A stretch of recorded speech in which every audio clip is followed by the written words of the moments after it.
O öpücük de geldi. Bence aradığımızı bulduk. Buldum.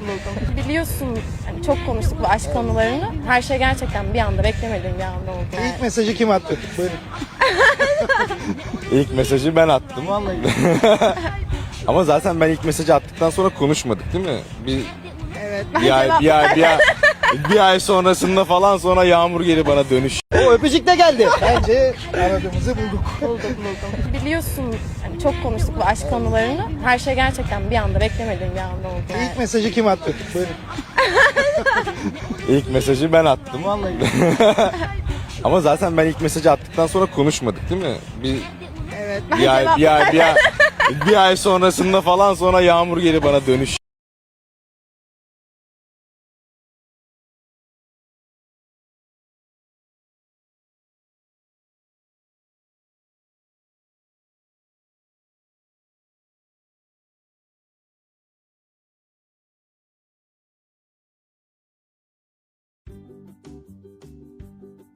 Herkese merhaba arkadaşlar, kanalıma hoş geldiniz. Yine yepyeni bir videoyla karşınızdayız.